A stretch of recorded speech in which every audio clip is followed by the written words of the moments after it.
Hello, hello, hello, and welcome to the Snarky in the Suburbs podcast. I'm so glad you're here. If you're new to listening, watching, thank you very much for being here. Y'all, jam-packed, full of wonderful goodness. We start with a Dear Snarky letter that's going to make you mad and sad. The mad-sad combo, which is hard because when you're sad, you just want to sit in that sadness, okay? But then when you're mad, it does not allow you to sit in the sadness. So it's just kind of like a whirlpool of emotional yikes. Okay, then in the peeve, yeah, I'm talking about weddings. I'm talking about weddings in 2025. It is a hard peeve. In the observation department, we're going to go over some fun stuff that's going to be coming up. And hate watching. I don't understand it. I mean, I get it, but I don't get it, okay? Maybe you can explain it to me. And then in the confession from the Snarky Confessional, y'all, this is a tale of how you can't go home again. I'm doing a childhood rewind and a child raising rewind, and you, my friends, will be going on that journey with me. But first, as always, we're starting with the letter. And ladies and gentlemen, actually, no men watch my stuff, and that makes me happy. Like when you look at your stats, it's like 99.9% are women, and I love that for both of us. Okay, all of us. Okay, ready? Dear Snarky, my parents are misers. They have spent their entire marriage with the main goal of never spending any money. I'm 53 and have a 50-year-old sister. Our childhood was grim. We were fed and clothed but lived a life I would call barely above the poverty level. My dad was a college professor and my mom was a nurse. As children, we should have had a much more comfortable lifestyle, but they were both obsessed with saving as much money as they could. They constantly talked about how little they were spending and how much money they had in the bank. When I was 12, my dad started bragging that he was a millionaire. When we turned 18 and after we graduated from high school, they kicked us out of the house because we are now adults and should fend for ourselves. Fortunately, relatives helped both of us with a place to live, and we were able to go to college and get degrees by taking out loans and working full-time while going to college. When we got married and had children, our parents never really engaged with us or our families and never sent my kids so much as a birthday card. When we did visit with them, the topic was always about how rich they were. Now they both are experiencing poor health, and they want one of us to take in my mom and the other one to take in my dad. My sister and I have both told them no. They have a lot of money and now they can spend all that money they saved on a luxury assisted living facility. Of course, they don't want to spend that money and want my sister and I to absorb the cost of their care. I told them, can't take your money with you. So now's the time to spend it. My dad said they don't want to because when they die, they want to leave it all to my sister and I. My sister and I don't believe that for 1 minute. I'm betting my parents will leave the money to the university my dad taught at with a room or something in his name. It also doesn't matter that they're leaving us money because no amount of cash is worth subjecting my marriage and my children to my parents. I love my life. Is it wrong that I have zero guilt for telling my parents, spend all that money you saved on a really nice assisted living facility? Signed, guilt-free, but worried about being guilt-free. Well, are you sad? Are you mad? That's terrible. It's terrible. You know what? I have known people like that. I don't know if that degree, but they're all about never spending a dime. I mean, they're going to go to get the cheapest canned goods they can find. They're not going to splurge in anything. They're never going to go out to eat, or maybe you go out to eat once a year. They're not going to waste their money on fast food. Just the dollar store is their best friend. I mean, they just are totally focused on saving as much money as they can. And then what happens? You get old and you die. And you didn't enjoy your life because you were saving all that money. Yeah. And to have children and be a college professor and a nurse, and your kids are saying we barely lived above the poverty level. And then kicking your kids out as soon as they graduate high school. You're costing us money. Go fend for yourself. Relatives have to step in. I mean, oh my gosh. Yeah, that's not good. That is not good. And I know some people maybe say, well, I worked my way through college, and paid for my education. Fine, fine. But you had parents that would probably let you come home for a holiday or something. I mean, think big picture here. Yeah, this is all horrible. And dear not guilty, let me just assist you in saying you should feel zero guilt and should not feel guilty for feeling zero guilt. Your parents reap what they sowed, okay? You and your sister were seen as two humans that were sucking up their money and they couldn't wait to get you out of there. They really have no relationship with you or your children. So no, they have a bunch of money. As you said, they can spend it on a luxury assisted living facility. Too bad if they don't want to open up their wallets. That's what they're going to have to do. I mean, absolutely ridiculous. And, God bless. You may not have seen your parents much, but you know them very well. And I'm proud of you for saying, you know that your parents are lying to you. And if they have a will, they're going to give you zero money. Smart. Absolutely smart. And you know what? You're right again when you say no amount of money would be worth effing up your relationship with your husband, your marriage, or your kids. Who wants that? How old did you say? Okay, you're 53 and you have a 50-year-old sister. You're either in menopause or you're going through menopause, okay? So you want to be having all that happening to you. You probably have teenage children and then have some crotchety ass, grouchy, ungrateful parent living with you that has Scrooge McDuck counting their money in a huge bank vault somewhere? No. Zero guilt. And I'm going to tell you something. This may sound harsh and people may come for me in the comments. What else is new? I block them. If they don't get the message that you and your sister are not going to do it, block them. Now, someone may say, well, what if there's an emergency? They have to call you. They can call 911. And let me just stress, if there's ever an emergency, call 911. Don't call a family member first. Maybe that's your second call. No, don't buy into that guilt, okay? This right here is what they're saving their money for. Assisted living. Because their kids don't want them. Just like they didn't want you. It's not tit for tat. It's survival at this point. You have no relationship with your parents whatsoever. Your parents have been cruel to you, I'm going to say probably for most of your life. You have a life that you love. You do not invite that into your life. And it's just a no-brainer. They have money. They're going to have to finally open up their wallets. But God love you. God, you know what? You have nothing but my respect. Absolutely nothing but my respect. Your sister too. Tell her that. Because you two are smart women. You know what's going to happen. You can see this play out and you're not going to have any part of it. So stay strong. No guilt. No guilt. I would say your parents should feel all the guilt, but I don't think they have that bone in their body. I will say maybe they both have some form of mental illness. Maybe not. So I don't know.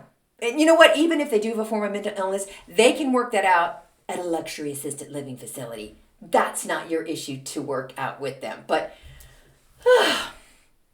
pat yourself on the back. I think you're doing the right thing. 100%. Be a different story if your parents didn't have any money. Then you can help them get into assisted living facility by going to an elder care attorney that would show you how to jump through the hoops to make that happen with your parents having no money. But no, they should not be ever invited into your home. They don't deserve it. They threw you guys away pretty much. So no relationship. They don't get to do that. They don't get to call the shots and say, now we're going to live with you. And the fact that they're going to split up, one of you gets the mom, one of you gets the dad. I mean, come on. They don't even want to live together. They don't even want to be together in their final years. Curious and curiouser. Don't do it. Do not do it. Keep us updated too. Like if something happens or they try something shady, we're going to want to know. We also are going to want to know that you're happy and that you made the right decision. Okay. There's that letter. What'd y'all think about that? Good God. I know there's that time money thing. Like if you're going to buy something, you need to think like how long, how many hours am I going to have to work to afford this? Or if you charge something on a credit card to pay this off. But there's also, which is worth consideration, but you also want to live a life. You want to live a life. You want to be generous with your children. I don't get not having that in your head, like not wanting to take care of your children to the best of your ability. I do not understand that. And then to circle back around when you're old and tell your kids, yeah, one of you gets your mom, one of you gets your dad. Figure it out, we're moving in. And we have any spare time, maybe we'd like for you to take us to the bank so we can go in the vault and count our money. I'm not kidding. Did your kids ever watch Scrooge McDuck? I think it was DuckTales. I love that. Kind of had a crush on Scrooge McDuck. I'm not going to lie. All right, moving on to my peeve. Yeah, my peeve is something I've talked about a lot, but I cannot stop preaching about this, okay? My podcast is my pulpit. Weddings in 2025. Let me tell you a little short story. Okay, back in the day, I'm talking 5-6 years ago, I thought, weddings have jumped the shark. There's going to be a correction in the wedding market, or as I like to refer to it, big bridal, because it's gone crazy. I was wrong. It has just gotten worse and worse and worse. And in September, I got so many Dear Snarky letters about weddings from brides, mugging the brides, wedding guests, you name it, I got them. I'm like, why September? And then I checked. You know how we thought June was the month where, the big marriage month? It's September now. Strange, isn't it? I just thought that was strange. Why September? The summer makes sense to me, but whatever. September is like the summer now, right? Because I am in the Midwest and it's 83 degrees in October. Not happy about that. Everyone says, oh, the cold front's going to come through. Well, it should have come through in September. Thank you very much. Not October. It's the middle of October, people. All right, so I've broken it down into categories, of course. All right. First category we're going to have is gifts. All right, I got complaints from brides that people would attend the wedding and not bring a gift. Like one family, like one huge subsection of this woman's husband's side of the family, no gifts. What? And then I discussed this, on my social media, TikTok, Instagram, and Facebook, and she wanted to know if I go to my stepsister's wedding who didn't bring me a gift, do I have to give her a gift? And my response is, yeah, you do. Good manners would dictate that you do, but, get him a picture frame from Target. $9.99. Wrap that baby up. Anywho, it's gifts. So brides are complaining that guests are coming and not giving them gifts. And then guests are complaining that when they go to the gift registry, the cheapest thing is $200. Now, you may say oh my God, chest palpitations. That cannot be true. It's true, people, because I have been invited to several weddings, I'd say in the past year and a half, 2 years, let's call it 2 years. And the guest registry was insane. At first, naive me, if you can imagine that, I thought, I am too late to this registry and everyone's taken all the stuff that's not $200, $300. I'm not getting somebody who is the daughter of someone I work with, a $500 KitchenAid mixer. No can do on that. I'm just not going to do it. I don't know that child. Okay? So yeah, they're crazy. They're absolutely crazy. And since I'm preaching from my podcast pulpit, when you register for stuff, brides and grooms, you have to get some cheap stuff in there, a lot more than you think. The $10 ladle from Target.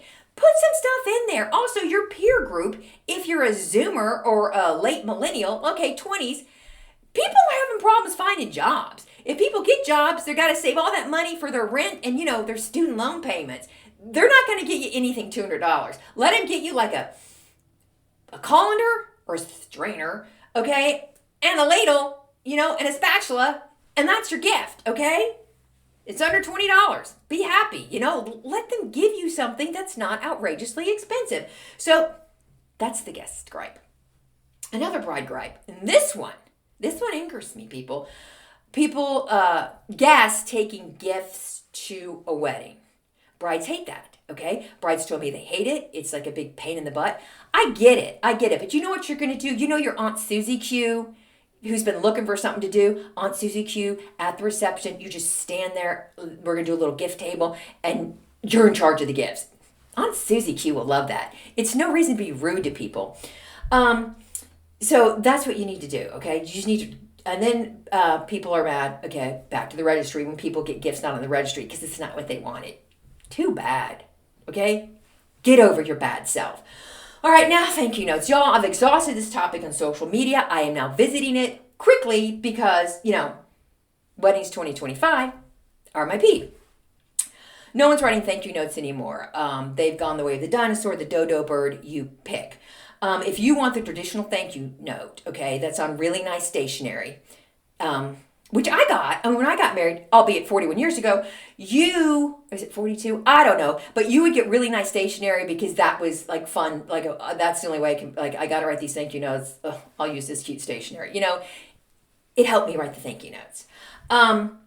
So nice, like crane stationery, I don't know, nice stationery, engraved stationery, and you're going to write a couple paragraphs about the gift. Okay, the first paragraph is about how nice it was to see you at the wedding. The second is the gift, because my mom was just a beast about thank you notes. You don't mention the gift right up. Then the second paragraph, you work in the gift, how excited you were to get the gift, how beautifully it was wrapped, how you can't wait to use the gift. And then the third and final paragraph rounds out the thank you. Yeah, those aren't happening. Except, side peeve, a couple people write me, oh, bless your heart, but if you're from the South, everyone knows how to write a thank you note. Everyone in the South writes thank you notes like that. And to that I call snarky BS, okay? Don't pull stuff on me. I have lived in the South. I am from Texas. And let me just tell you something. Manners are not by region, okay? I've lived West Coast, East Coast, South, Midwest, in every part of the 48 contiguous United States and Hawaii and Alaska. People have really good manners and people have crappy manners. Just because you're Southern doesn't mean you have better manners, and you need to stop dining out on that. I will give you, if you're Southern, you got better biscuits. But I will not give you, if you're Southern, you got better manners, okay? I've seen a lot of bad manners in the South, as I have everywhere, and I've seen a lot of totally delightful manners. So don't pull the Southern stuff on this gal.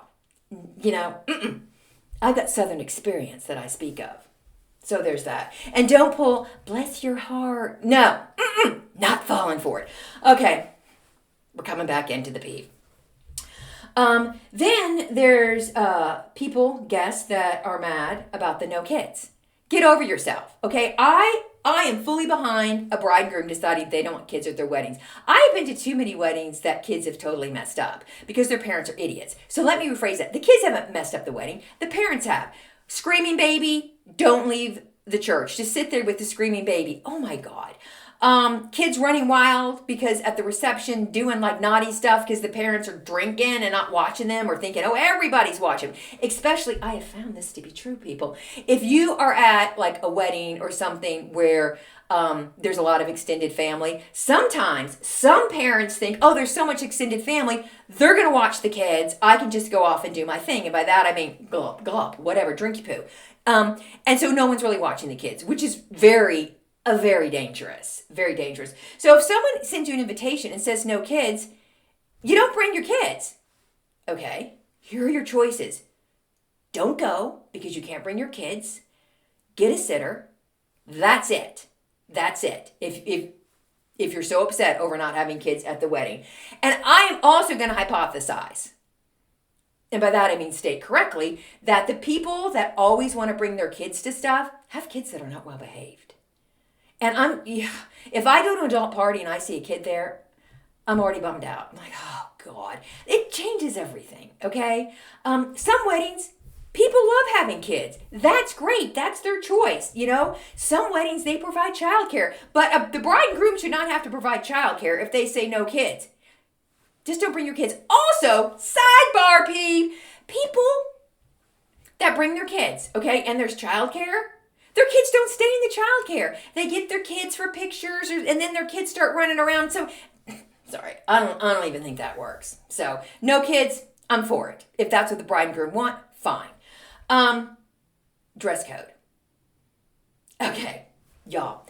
People send out wedding invitations now with like a to-do list, like back and front, okay? That's included in there. And then they direct you to a website that has a bunch of other rules about what you can wear, what you can't wear, suggested outfits, like pictures, all that kind of stuff. It's a little much. I'm going to say it's a little much. I'm also going to say that people need to have better manners, guests at weddings, and dress appropriately for a wedding. No flip-flops. You know, I'm throwing that out there. But the dress code can go overboard. And I'm specifically to like one dress code I saw was like floral. Everyone wear florals. Everyone wear pink. And I'm going to tell you the pictures are really pretty when they tell everyone to wear floral pink. Or they'll do an Instagram post. My guest understood the assignment. And everybody's, you know, in their floral, whatever. But a lot of people can't afford to go out and buy like a new outfit. Okay? For your wedding. They have to wear something that's already in their closet. A lot of people, more importantly, can't afford, they don't care about you enough to go spend all that money to buy a new outfit on something they'll probably never wear again. So that, I'm like, you know, maybe think about that. Brides, grooms, mothers of the brides, mothers of the grooms. Just throwing that out there. Then, destination weddings. Whoa. So I get Dear Snarky letters all the time. If I go to a destination wedding, do I have to give a gift? And once again, manners, good etiquette dictates that, yeah, if you go to a wedding, you get a gift. But once again, let's look at that $9.99 picture frame from Marshall's. Because, people, I have done my research. Okay, check this out. And I think even this is low. For a destination wedding in, I'm going to say this again, the second time I've said this, the 48 contiguous states, okay, $2,500. That's lowballing it. You got your airfare, you got hotel stay, you know, I think it's a little lowball. Like if you go outside the 48 contiguous United States, that's 3 times for those of you keeping track. It starts like at $6,000. I can believe if you go to Hawaii, Hawaii is not cheap, my friends. And you usually have to get there like 2 days before. You know, you can't just get there the day before because there's usually, you got to do a rehearsal dinner or there's a welcome thing, whatever. It's expensive. Plus, you're taking paid time off, all that kind of stuff is expensive. And then you if a lot of people get married in Italy, like $6,000, that's easy. So if you're paying that much, get them a picture frame, okay? There's a hot snarky tip for you. I'm just telling you, the only destination wedding I would go to is if it was my son or daughter getting married. Other than that, I don't like anybody. I just really don't like okay, this sounds horrible, but I am not enamored of anybody else enough to spend that much money to go to a destination wedding. So, and they go, oh, it's a vacation, make it a vacation. Nah, it's different, because you got that wedding, okay? You can't do what you want. So, I don't know about that. All right, moving on to... Okay, disclaimer. Okay, I could have gone on and on about weddings based on all the letters I've gotten, but I broke it down to those points. We may be revisiting that, okay? Because the letters just keep on coming. They just keep on coming. And I know I forgot some stuff because I didn't share it all, but let me know what I forgot. Because we will be circling back in another Snarky podcast.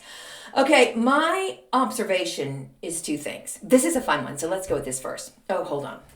McDonald's Diet Coke coming in. Okay, observation number 1. Y'all, I've thought about this and I've checked through the Snarky files. I'm going to do 2 Snarky holiday podcasts. I'm going to do a Thanksgiving one, and we're going to revisit a bunch of Thanksgiving letters I've gotten over the years, which are like shocking, but yet with a little dollop of hilarity, okay? That will be so much fun. Then I'm going to do, of course, a Christmas Snarky the Suburbs podcast. I have kept my most egregious holiday newsletters that I will share with you. And these holiday newsletters comes with a Snarky confession from the Snarky Confessional. Y'all, it's good. It's good, okay? It's going to be so much fun. Everything will be very festive. I know most of you listen to a podcast. Like I myself have never watched a podcast like on YouTube. But this one you might want to watch. Because, visually, it could be a delight. All right, so that's what's coming up. So excited. And then for Thanksgiving, I'm going to try to get my daughter to do a podcast with me. My whole family is very please, they want like a Chinese firewall. Can you say that anymore? Chinese? Whatever. They want let me just, excuse me if I was a boomer that said that. I did not mean to offend anyone. I'm sorry. They need a firewall, okay, between me and everything I say and put on social media and themselves. She might do it. She better do it. I don't know. I'd say it's like 80% chance no, 20% yes. But I will be working on her to see if she will join me. Okay, Now, now I feel bad about saying Chinese firewall. I can't get that out of where did that even come from? Once again, I apologize. I will never say it again. I apologize. Now I'm going to have to look up like the history of that and where it came from. Once again, sorry. Okay, coming up next is hate watching. Do y'all hate watch? I don't get it. But if anyone's hate listening or watching my podcast, I extend you a gentle welcome. Because I know with, what's that Sex and the City remake, Just Like That? Like, I don't know if anyone watched that for joy.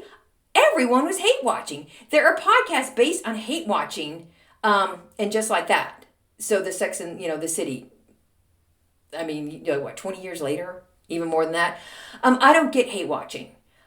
And I'm a hater about a lot of things, but I don't get that. Like, my time is valuable. I don't want to hate watch anything. So I need someone to explain that to me in the comments, why other people are chastising me for Chinese firewall. Once again, I'm so sorry. Ugh, I feel like an idiot. Like, apologize. I don't get it. Someone explain to me hate watching. That said, I will listen to podcasts that hate watch things. Like, I will listen to podcasts that hate watch Real Housewives shows. No, they don't. They are hating on it and taking it apart. I will listen to that, as I scrub a toilet or something, or I'm walking the dog. But I couldn't imagine using my seeing eyeballs and sitting and watching it. No, I don't understand that. And I like complaining about things, bitching about things. So I'm shocked that I am not into hate watching. It concerns me. Am I losing a step? Is something happening? Is my brain shrinking, not allowing me to enjoy hate watching? Someone help me. Help me. Tell me what to do. If you do enjoy hate watching, let me know how, but be specific. Like, I can hate watch this, but I can only hate watch it for so long. So, but there's a whole entertainment subculture of hate watching. And I'm like, what? That's taking up some time. There's good stuff out there, people. Though this is my PSA for the day. There's good stuff out there, people. You do not have to hate watch. Find something you love and watch that. Oh my God, how many streaming services do we have? Super good stuff. Just find it. It will be good. Okay. Now it is time, my friends, for me to go to the Snarky Confession from the Snarky Confessional. I tried to make that extra spooky. Did I? I would never use I tried to make it extra sexy because there's nothing sexy about this. I'm just not, okay? Some people are sexy. They're just they just got it. Me, never had it. And that's okay, okay? That's okay. All right, now, here is my confession. Yo, when I think back to all the fun stuff I did with my kids, when I was a young mom and all the stuff we did and all the memories we have, I decided, I want to revisit those memories, okay? I want to make new memories. I want to go back to where I have so many great memories. So guess what I did? I went back to two things, okay? That we didn't have Instagram back then. My kids were really little. But that's all over Instagram stuff. I went to a pumpkin patch / cider mill. And I went to a corn maze. These are things I did with my kids when they were little, okay? I went back. I wanted to see if, I just wanted to get the feeling back. I wanted to experience it. Because when you have kids, your kids are grown, you're like, do I want to go to a cider mill? Maybe not. Corn maze? Maybe. Maybe not. I'm thinking leaning more towards a maybe not. Okay. So I went back, took notes. You can always count on me to take notes. And it's super boomer serious. It's a Post-it. Okay, I got my Post-it note. Let's discuss the corn maze. I'm going to say nothing good happens in a corn maze. One, go to the corn maze. It's kind of expensive. You got to drive out in the middle of nowhere, okay? It is dusty. And it didn't help that it is still hot as blazes where I live. It's hot. Usually this time of year, you would have maybe a light sweater on at the corn maze, okay? Maybe there's a chill. No, sweating bullets covered in sunscreen, disgusting. When you're sweating so much, the sunscreen's melting off of you and then you're kind of tasting the sunscreen and it gets in your eyes. Okay, that's how hot it was. It was disgusting. But nevertheless, that's the weather here. Okay, so I go to the corn maze. I did not appreciate the cost of the corn maze, okay? I could have had a coupon, but sorry, I did know there were corn maze coupons, okay? I should have thought of that. I should have Googled corn maze coupons. They go, well, if you had a coupon, you'd save $3. I'm like, whatever. So, y'all know how, I need my mom card pulled for bringing my kids, my young kids, to a freaking corn maze. Let's discuss the first sign I see at said corn maze. It says, beware of snakes. No snakes, okay? My fear of snakes is real and lives large in my brain 24/7, 365. Okay? Then I inquired. I saw that sign and I just turned tail. I go to the front where I had paid without a coupon, okay? And I go, what kind of snakes are we talking about? Garter snakes? Corn snakes, right? Because it's like a corn maze. It would be corn snakes.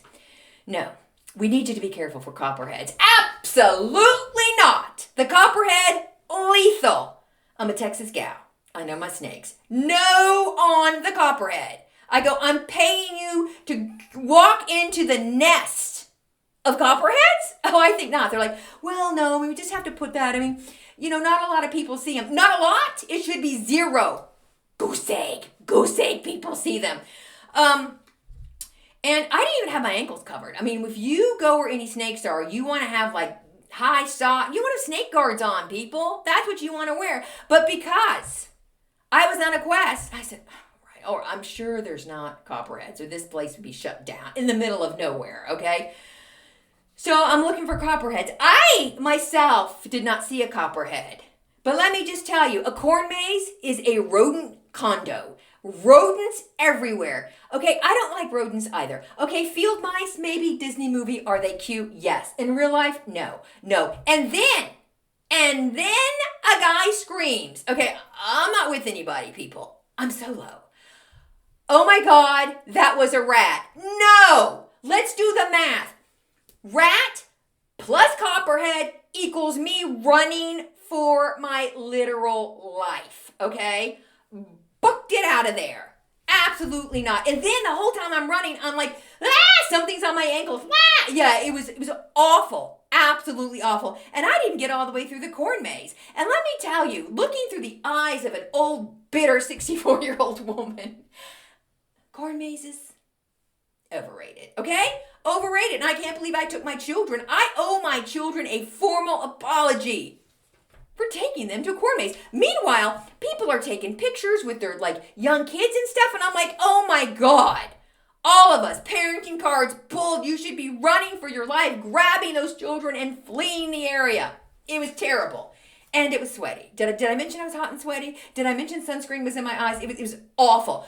Run to the car, check for snakes to make sure nothing slithered in, okay? And rats and mice and stuff can get in your car. They crawl up and in there. That's what I was told. It's probably not true, but it's in my head, okay? Checking for making sure nothing got in my car and hauling ass out of there. The only thing that calmed me down was the air condition on max and then finding a McDonald's and getting a Diet Coke. It was terrible. It was absolutely horrible. Then, not to be outdone, okay, was cider mill. This was a cider mill plus pumpkin patch. Can we talk? I did this on 2 separate days. I'm not woman enough to do a corn maze, cider mill, and a pumpkin patch on the same day. No. I'm not strong enough. I can't do it. Even if I prayed to the good Lord to get me through it, I couldn't do it. I know my strengths and I know my weaknesses. Okay. So another day, and I asked my son if he wants to go with me. I go, I'm trying to recreate these experiences. He's like, are you okay? No. So, I go to the cider mill and pumpkin patch by myself. I'm excited because there's these cider donuts that many people talk about. You get a cute pumpkin. There's the hay jump, all that fun stuff. Yes, let's go do it. I'm going to get some good pictures. Not of me, but, just of the beauty of the beauty. I don't need to be taking selfies a sad old woman. Actually, I do enjoy a selfie. Do I show them to anybody? But I do enjoy a selfie. Okay, so get there. First go to the cider. Then we have cider and a cider donut. Then help that the line way long. I'm like, can I stand in this line? Once again, hotter than the surface of the sun. All right? So hot. So people are standing in line sweating as usual. You've got the assortment of people that maybe don't forgot their deodorant. It was BO forward. Let's just call it that. So you get to like the apples, the cider mill. It was a flytopia. You had your fruit flies in abundance because of the fruit. Gnats everywhere. It was just like a convention of gnats just swarming. And, you're sweaty and there's gnats. I wanted to cry, but I was strong, people. I wept no tears.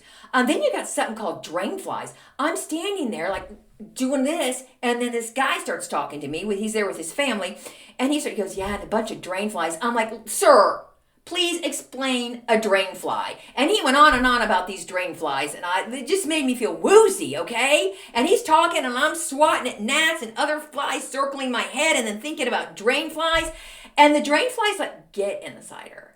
This is what this man told me. Do I know if that's true? I don't. But I'm like, hard pass on the cider and those cider donuts. So I get out of that line.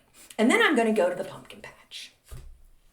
And I love myself pumpkins. Oh, I have a lot of pumpkins. My husband told me yesterday, quit buying pumpkins. I go, all the things somebody complained about me spending money on, these pumpkins are $8 from Trader Joe's. Calm yourself, sir.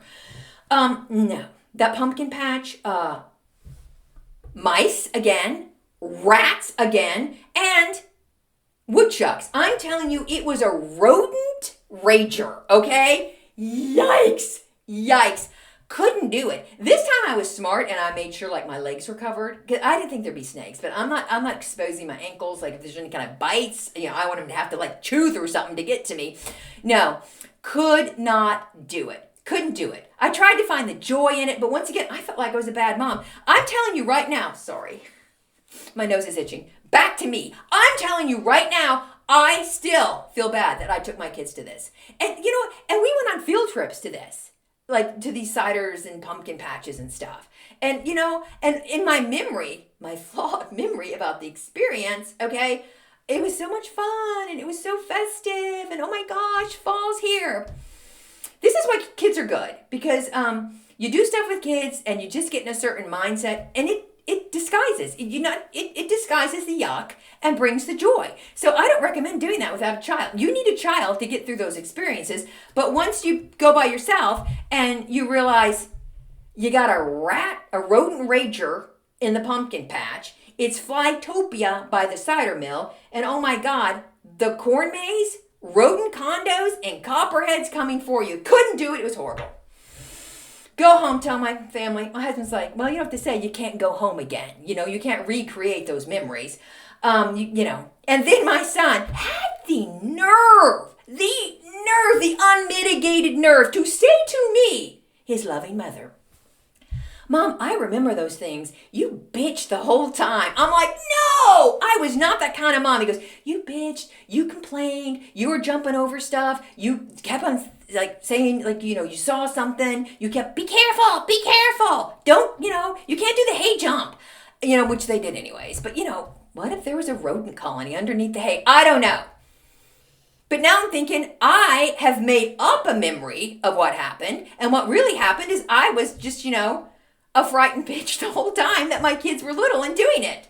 I think he's wrong, okay? I'm going to go with that. I'm going to say his memory is incorrect. My memory is correct. And I was a fabulous mother and my kids had a delightful time. I was not a bitch and bitching the whole time that we were partaking in fun fall festivities. So there's that. All right, that's my confession from the Snarky Confessional. Thank you, guys. Let me know if you've done stuff without your kids, now that they're grown, and you're like, what part of this is fun, people? Okay, let me know. Also, keeping with the October book question, Trouble in Texas. It's loosely based on my mom. It's like a romp, an adventure. The mom's the star. So this woman goes visit her mom, 2 kids over summer break, go see the kids, and her mom enlists her in this huge scheme. It's pretty hilarious, okay? You know what? I should be more modest, but if you're talking about a book, come on. So anyways, people go, how is that based on your mom? I'm going to say it's I would say loosely based, but not really. It captures her spirit. So, And I don't know if I told you this, but like 2 weeks after this book came out, my mom passed. We didn't even know she was sick. She got sick, she passed. It was terrible. I can't talk about it very long. I'll get teary-eyed. But I just feel like so fortunate that she got to like, this was kind of like an ode to her, that she was able like to I could share it with her before she went. But yeah, I mean, great woman. If you like fun romps, if you like a whole mother-daughter team and all the drama that goes with that, Trouble in Texas is for you. Now, when you go to my show description, there's a link to get to all my books. Click that link, paperback, ebook, audiobook. Go check it out. For everyone that's checked it out, for everyone that leaves comments, thank you. For everyone that wrote me like a really nice comment on the Apple podcast thing. For everyone that became a Spotify member after Spotify mean-girled me last week and scolded me. For all the listens you have, you need more subscribers. I'm like, back off. Okay? Don't come for my self-esteem, Spotify. Thank you. Everybody watching on YouTube, thank you so much. If you're not watching on YouTube, you can still go like and subscribe. Would that be a big ask? I don't know. You tell me. But everyone that is in the Snarky Squad is so kind and is so generous with your time, buying my books. I have nothing but gratitude for you, and thank you. Thank you so much. Now, everyone, go out there, have a fabulous day, and just be thankful that you're not, at a pumpkin patch, okay? Once again, rodent rager. Think about that.